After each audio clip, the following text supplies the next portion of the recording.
사랑이 없으면 아무것도 아님.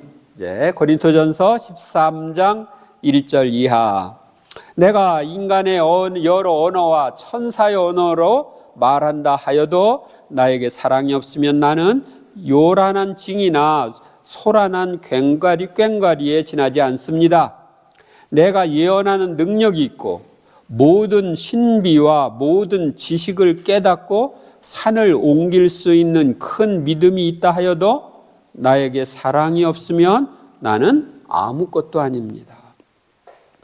내가 모든 재산을 나누어 주고 내 몸까지 자랑스레 넘겨준다 하여도 나에게 사랑이 없으면 나에게는 아무 소용이 없습니다.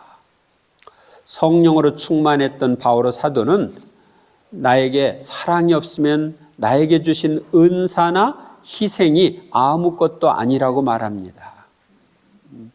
왜냐하면 하느님은 사랑이신 분이고 사랑으로 한 행위만 가치가 있는 거예요. 그래서 사랑이 없는 행위는 아무것도 아니야. 그런데 우리는 사랑이 없는 행위를 너무 많이 하고 있어요. 하느님 사랑과 이웃 사랑이 들어가지 않은 행위는 하느님 앞에서는 아무 가치가 없는 겁니다. 사랑은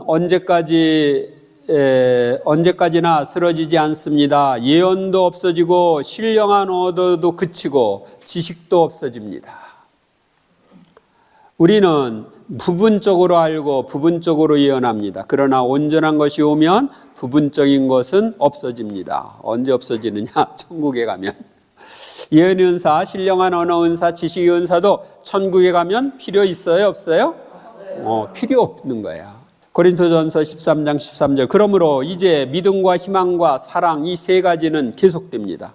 그 가운데 으뜸은 사랑입니다. 하느님을 향한 덕인 믿음과 희망과 사랑, 이것을 향주 삼덕이라고 하죠. 하느님을 향한 세 가지 덕, 그 으뜸은 사랑입니다. 3. 제14장에 나오는 예언과 신령한 언어에 대한 말씀. 1. 예언의 은사와 신령한 언어의 은사.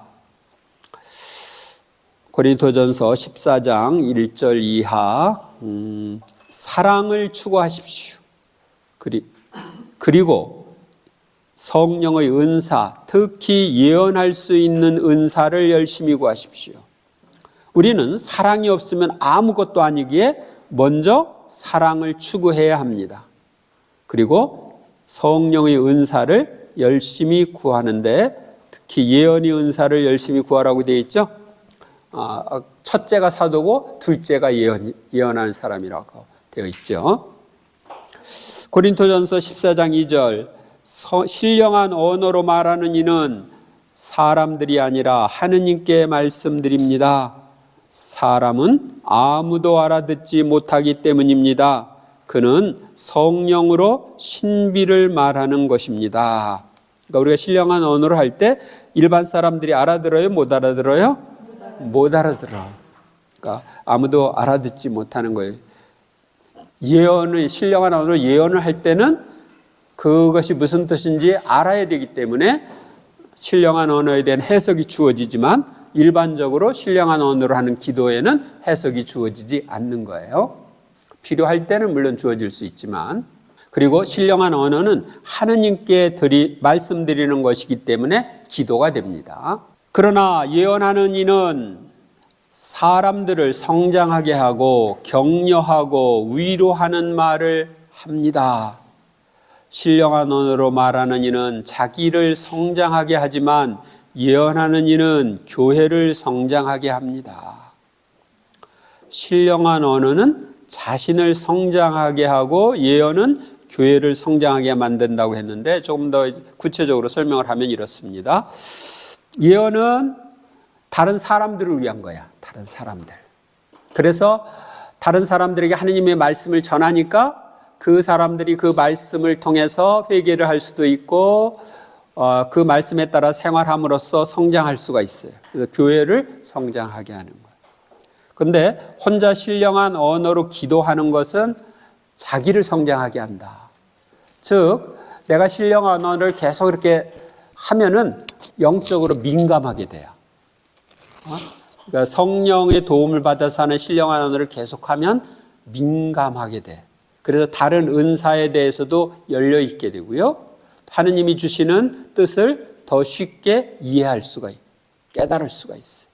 그래서 결국 나를 주님과 가깝게 일치시키는데 도움을 주는 거예요.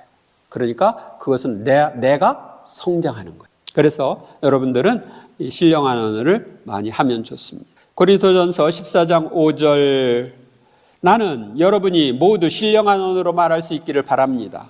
그러나 그보다는 예언할 수 있기를 더 바랍니다. 누가 해석을 해주어 교회가 성장에 도움을 받을 경우가 아니면 예언하는 이가 신령한 언어로 말하는 이보다 더 훌륭합니다. 바오로 사도는 우리가 모두 신령한 언어로 말할 수 있기를 바랐지만 그보다 예언을 할 수 있기를 더 바랐습니다. 왜냐하면 다른 이들에게 유익을 줄 수 있으니까.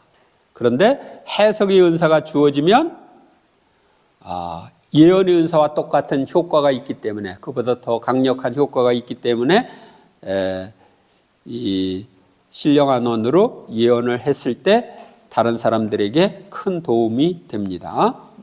그래서 누가 해석을 해 주어 교회가 성장하는 데 도움을 받는 경우가 아니면 예언하는 이가 더 신령한 언어 일보다 더 훌륭하다고 말합니다. 신령한 언어의 사용 고린도전서 14장 12절 13절 여러분도 마찬가지입니다. 여러분은 성령의 은사를 열심히 구하는 사람들이니 교회의 성장을 위하여 그것을 더욱 많이 받도록 애쓰십시오. 그러니까 그렇게 애쓰세요. 그러므로 신령한 언어로 말하는 이는 그것을 해석할 수 있도록 기도하십시오. 더 많이 구하는 표시 중에 하나가 해석의 은사까지 구하라는 거예요. 성령의 은사는 교회의 성장을 위해서 더욱 많이 받아야 하기에 신령한 언어를 말하는 이는 해석할 수 있도록 기도해야 합니다. 그래야 심령 예언의 역할을 할 수 있기 때문입니다. 14절 내가 신령한 언어로 기도하면 나의 영은 기도하지만 나의 이성은 아무런 수확이 없습니다. 그러면 어떻게 해야 하겠습니까? 나는 영으로 기도하면서 이성으로도 기도하겠습니다. 나는 영으로 찬양하면서 이성으로도 찬양하겠습니다. 우리는 성령의 도움을 받아 영으로 기도하고 찬양하면서 이성으로도 기도하고 찬양해야 합니다. 조금 더 구체적으로 얘기하면 신령한 언어로 기도하고 노래하면서도 한국어로 영어로 우리가 기도하고 찬양을 해야 된다는 것입니다. 그러니까 양쪽이 다 해야 되는데 오늘날 사람들은 이성으로만 하죠. 신령한 언어로 하는 것이 빠졌어. 그러니까 반토막 신앙을 하는 거예요. 반토막 찬양을 하는 거예요. 고린도전서 14장 18절에 보면 하느님께 감사하게도 나는 여러분 가운데 누구보다도 더 많이 신령한 언어로 말할 수 있습니다. 바오로 사도는 누구보다도 더 많이 신령한 언어로 말할 수 있음을 감사했습니다. 저도 옛날에는 그랬는데 지금은 안 그런 것 같아요. 제가 신령한 언어를 가장 많이 말할 수 있었던 것은 신학생 때. 신학생 때는 신학교에서 아침에 일어나자마자 신령한 언어를 하고, 미사에 가서도 기도할 때도 계속 신령한 언어를 해요. 이제 미사 때도 주거니 받거니 하잖아요. 그럼 내가 한국어로 개응할 때는 한국어로 하지만 내가 기다리고 있을 때는 속으로 심령기도를 계속 하는 거예요. 성무일도도 개응으로 하니까 내가 기다리고 있을 때는 신령한 언어로 하고 그렇게 하고 식사 후에 산책을 하면서 신령한 언어로 기도하고 노래해. 그럼 이제 9시에 이제 수업에 들어가면 수업 중에도 계속 신령한 언어를 해. 입속으로 혀의 떨림만 가지고 신령한 언어를 하면서 강의를 들어. 그러면 강의가 졸리지 않고 잘 들려요. 지금 여러분들 그렇게 하세요. 졸린 사람들.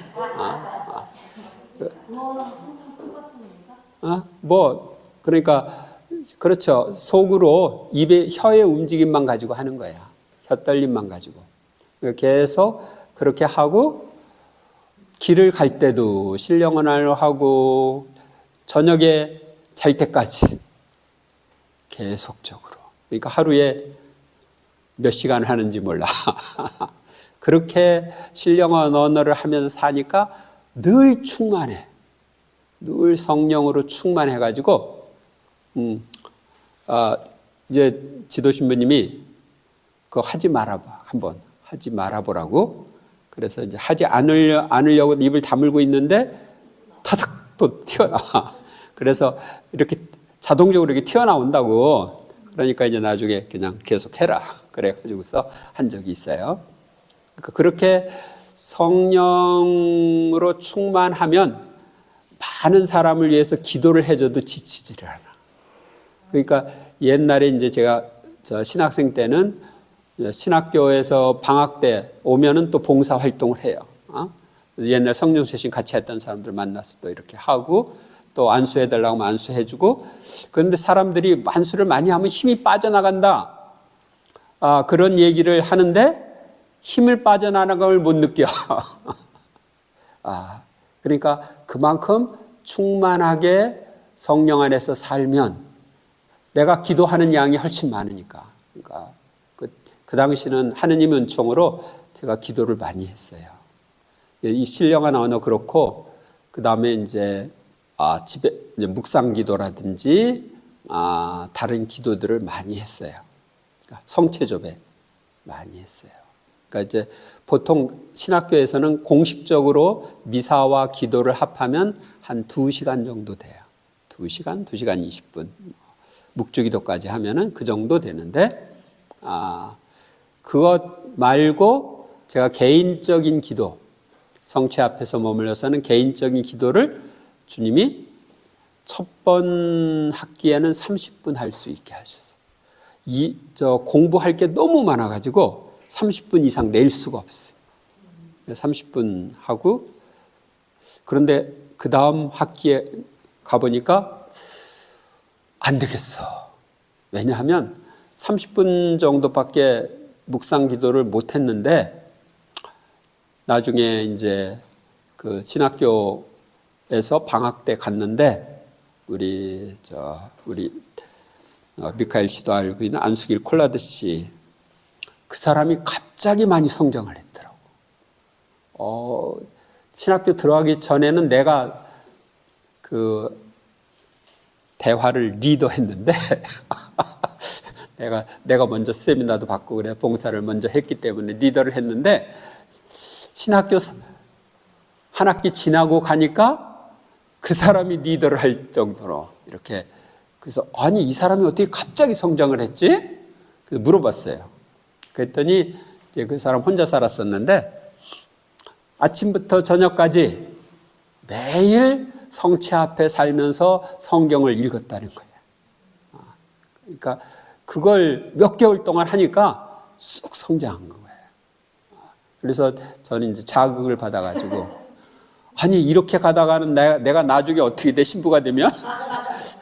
그래가지고 이제 그 다음 학기에는 1시간, 그 다음 학기에는 1시간 반, 그 다음 학기에는 2시간, 그 다음 학기에는 2시간 반, 그 다음 학기에는 3시간. 그래서 개인적으로 하는 기도를, 성체조배하면서 하는 기도를 이제 3시간까지 늘렸는데 매일. 그 다음에 이제 방학 때는 또 이 기도를 못 하는 거야. 방학 때는 본당에 가면은 해야 할 일들이 너무 많고, 뭐 단체나 뭐 이렇게 하다 보면 제대로 못 해요. 그러면 방학 때 기도를 못 했으니 어떡해? 그러면은 어떻게 하느냐면 방학 그때쯤 되면은 본당 신부님에게 부탁을 해. 제가 좀 며칠 피정을 좀 개인적으로 피정하고 오겠다고. 그럼 주기님 이제 허락을 하면은 개인적으로 보통 3박 4일, 4박 5일 이렇게 가서 단식 기도를 하는 거예요. 단식 기도를 하면서 성체 앞에서 계속 심령 기도하고 성경 읽고 그러면 사는 거예요. 그렇게 하면서 다음 학기를 준비하는 거예요. 신학교 생활. 그러면 그 다음 학기에 필요한 은총을 주님이 주셔. 그리고 그 다음 학기도 신학교에서 기쁘고 즐겁게 할 수가 있어요. 그래서 방학 때마다 이렇게 단식 기도를 하는 것이 하느님이 저에게 주신 선물이었어요. 그래서 이 기도가 빠지면 신학교 생활을 제대로 할 수가 없는 거예요. 그래서 저한테는 이런 하느님이 특별한 은혜를 주셔서 신학교 생활을 지금 생각하면 아주 행복해. 거기는 태양이 지지 않는 땅 위의 낙원. 그러니까 신학교 때 충만하게 살았으니까 신학교가 그리운 거죠. 거기가 참 그때 좋았다. 근데 이제 사람들이 그런 얘기를 했어요. 신학생 때 정도로만 신부 생활을 하면 성인이 된다. 근데 저는 어떻게 생각했냐. 아니 무슨 일이냐. 신부가 되면 더 잘 살아야지. 근데 와서 살아보니까 그게 안 돼. 예, 문제입니다. 이거 빨리 해야 되는데 이런 얘기하면 안 되지. 고린토전서 14장 21절부터 23절 율법에 이렇게 기록되어 있습니다. 내가 또 다른 신령한 언어를 말하는 사람들을 통하여 다른 나라 사람들의 입술을 통하여 이 백성에게 말할지라도 그들은 내 말을 귀담아 듣지 않으리라 하고 주님께서 말씀하신다. 이렇게 신령한 언어는 믿는 이들이 아니라 믿지 않는 이들을 위한 표징입니다. 그러나 예언은 믿지 않는 이들이 아니라 믿는 이들을 위한 표징입니다. 온 교회가 한자리에 모여 모두 신령한 언어로 말하는데 초신자들이나 믿지 않는 자들이 들어온다면 그들은 여러분을 미쳤다고 하지 않겠습니까?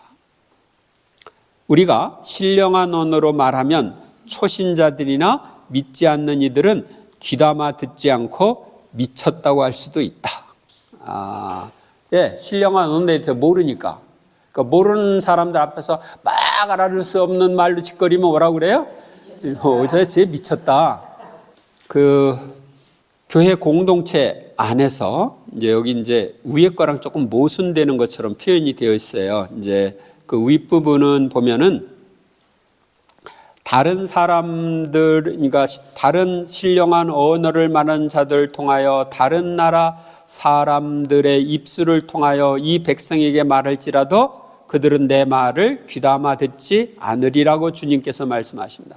그러니까 하느님을 거부하는 사람들은 또 마음이 완고한 사람들은 무슨 말을 해도 안 들리는 거예요. 그게 안 들어오는 거예요. 이렇게 신령한 언어는 믿는이 아니라 믿지 않는 이들을 위한 표징입니다. 그러나 예언은 믿지 않는 이들이 아니라 믿는 이들을 위한 표징입니다. 신령한 언어는 믿는 이들이 아니라 믿지 않는 이들을 위한 표징이다. 성령의 도움을 받아서 우리가 신령한 언어를 할 때, 여러분들은 신령한 언어를 이제 하고 싶고 그러죠. 그런데 성령의 도움을 받아서 하는 이런 언어. 조금 더 이제 구체적으로 얘기하면 오순절에 다 신령한 언어를 했죠? 근데 그 믿지 않는 이들, 그때 막 몰려왔던 사람들은 듣는 기적이 일어나가지고 이게 무슨 뜻인지 알았어. 그래서 그 믿지 않는 이들을 위한 표징이라는 표현이 거기에 맞을 수 있고요. 예언은 믿지 않는 이가 아니라 믿는 이들을 위한 표징입니다. 그러니까 예언은 받아들이는 사람이어야 그게 효과가 있는 거야. 그러니까 믿는 이들은 예언의 은사를 받아들여야 안 받아들여요? 받아들여. 그리고 그 예언을 통해서 하느님이 하시는 말씀, 이거 진짜 하느님 말씀이네? 이것을 알게 돼. 그래서 여기서 예언은 믿지 않는 이들이 아니라 믿는 이들을 위한 표징이라고 말한 것입니다. 14장 24절 25절. 그러나 모두 예언하는데 믿지 않는 이들이나 초신자들이 들어온다면 그는 모든 이에게 질책을 받고 그 모든 이에게 심판을 받게 됩니다. 또 그 마음속에 숨겨진 것들이 드러납니다. 그러면 그는 얼굴을 땅에 대고 엎드려 하느님께 절하며 참으로 하느님께서 여러분 가운데 계십니다 하고 선언할 것입니다. 믿지 않는 이나 초신자가 예언의 말을 들으면 하느님께서 함께 계심을 인정하게 됩니다. 예언은 마음속에 숨겨진 것을 드러내기도 하기 때문입니다. 내가 무슨 고민을 딱 하고 있어요? 그런데 초신자, 믿지 않는 이인데, 근데 기도 모임에 왔어? 근데 어떤 사람이 탁 그 나의 그 문제에 대한 해답을 주는 예언을 딱 했어. 그러면 정말 저 사람 안에 하느님이 계시구나. 여기 가운데 하느님이 계시구나. 이렇게 인정하게 돼요. 제가 아일린 조지랑 모임을 할 때, 아일린 조지가 이제 한국에 오면 같이 그 사제들 피정이라든지 이런 피정들을 합니다. 그러면 내가 머릿속으로 이런 데 대해서 얘기를 듣고 싶다. 마음속으로 이렇게 딱 가지고 있으면 아일린 조지가 거기에 대한 얘기를 해. 그러니까 내 마음을 누가 아는 거예요? 하느님이 아시고 아일린을 통해서 그 얘기를 하는 거야. 그러면 거기서 우리는 아일린 안에서 하느님이 일하고 계시구나. 이것을 알게 되는 거죠. 기도 모임. 고린토전서 14장 26절 27절. 그러니 형제 여러분 어떻게 해야 하겠습니까? 여러분이 함께 모일 때에 저마다 할 일이 있어서 어떤 이는 찬양하고 어떤 이는 가르치고 어떤 이는 계시를 전하고 어떤 이는 신령한 언어를 말하고 어떤 이는 해석을 합니다. 이 모든 것이 교회의 성장에 도움이 되어야 합니다. 누가 신령한 언어로 말할 때에는 한 번에 둘이나 많아야 셋이서 차례로 하고 또 한 사람의 해석을 해야 합니다. 그러니까 신령한 언어로 하는 예언을 가리키는 거예요. 위의 내용은 오늘날 성숙한 성령 기도에서 이루어지는 일들입니다. 그러니까 찬양도 하고 가르침도 있고 계시를 전하고 신령한 언어로 말하고 또 거기에 대한 해석도 할 수 있고 물론 이제 자유기도나 이런 기도 다 같이 하는 심령기도도 하고 그렇죠. 고린토전서 14장 37절 39절. 누구든지 자기가 예언자거나 성령의 은사를 받은 사람이라고 생각하면 내가 여러분에게 써보내는 이 말이 주님의 계명임을 알아야 합니다. 그러므로 나의 형제 여러분, 예언할 수 있는 은사를 열심히 구하십시오. 그리고 신령한 언어로 말하는 것을 막지 마십시오. 바오로 사도는 예언할 수 있는 은사를 열심히 구하라고 말합니다.